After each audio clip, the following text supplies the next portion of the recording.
жерінде. Бір қаланың шетіндегі ескі кітапханада шаң басып жатырған көплеген кітаплар бар еді.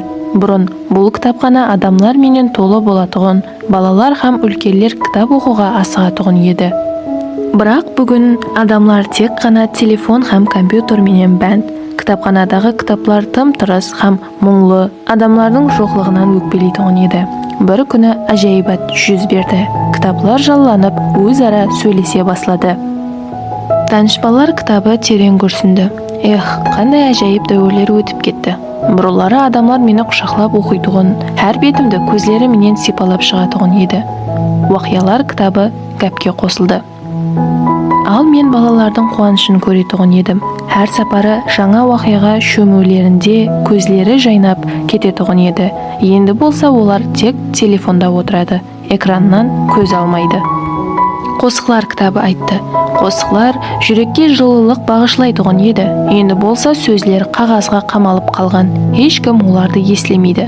Сонда ең әйемгі кітап, хикметлер кітабы басын көтеріп күлімсіреді. Қадырдаларым, кеуліңізді түсірмең. Аз-маз сабыр етейік. Себебі адамзаттың қалбі бәрбір мейірім шапаатке, танышпалыққа һәм жақсылыққа шөллейді. Күн келіп, және кітапларды қолға алып, сүйіп оқитұғын уақыт келеді. Әйне сол уақытта кітапханаға қарап бір бала әсте ақырын жүріп келер еді. Кітапхана есігін ашып ішке кіріп келді. Ол кітапханадан ескі бір кітап ізлей баслады. Кітапханаға кірер-кірмес кітаплар тез шығаруды тоқтатып балаға қарап қалды.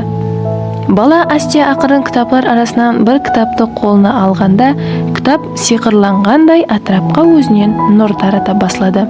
Бала қызығып кітапты ашып оқи баслады. Кітап сол дәрежеде қызық болғанынан уақыттың қалай өткенін де сезбей қалды. Сол заматта кітаплар өзара сыбырласып, қуанысып кетті.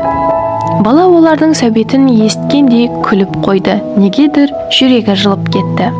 Өзін қандай да бір сиқырлы орталыққа түсіп қалғандай сезінді. Ол кітапханадан өзіне керек болған бірнеше кітапларды оқу үшін алып кетті. Кітаплар болса күлімсіреп, өзлерінің еледе адамларға керек екенлігін сезінді.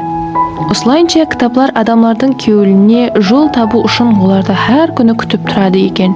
Телефон һәм компьютерлер қызықлы болса да, кітаплардың мехрін еш нәрсеге алмастыра алмайтұғынын адамлар және қашан түсініп жетер екен.